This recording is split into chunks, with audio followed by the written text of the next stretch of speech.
We start with a developing story overnight in Tampa. One person is dead following an officer-involved shooting. And our Kelly Cowan is live at the scene this morning. And Kel, we know several suspects and several officers were involved in all of this, right? That's right, and this was a very close call for the two officers who were responding to this, what was actually a traffic stop. It started with a response to some shots fired in a parking lot, and the officers, when they tried to make that traffic stop, they were fired upon. That led to an exchange of gunfire, so now we know that one suspect is dead. Amazingly, the officers expected to be just fine, though, after all of this. So let's start with what happened last night. It happened just before 11 o'clock. TBD got a call about shots fired at a nightclub parking lot at 40th and Bush Boulevard.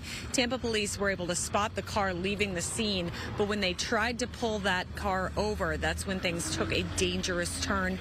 Police say their officers had just started to approach the suspect's car when a man stepped out and started firing at them. The passenger in that vehicle with the officers back here opens his door, shoots multiple rounds at the police officers, hitting the vehicle behind him directly 2 or 3 times. Officers return fire. They do hit the individual.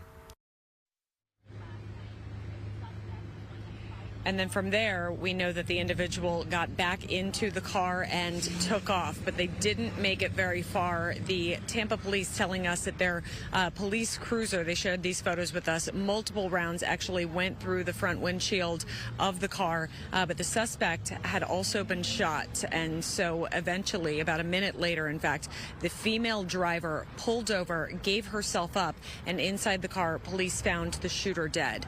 Now, they have not identified the suspects here. The deceased shooter is described as a 42-year-old man, and the 37-year-old female driver is in custody. But this was a very emotional night for Tampa police officers on scene, because last night actually marked the 13-year anniversary of a traffic stop that ended in tragedy when 2 officers, David Curtis and Jeffrey Kokob, were gunned down during a traffic stop. So very eerily similar circumstances going on last night, but thankfully these two officers involved are expected to be okay.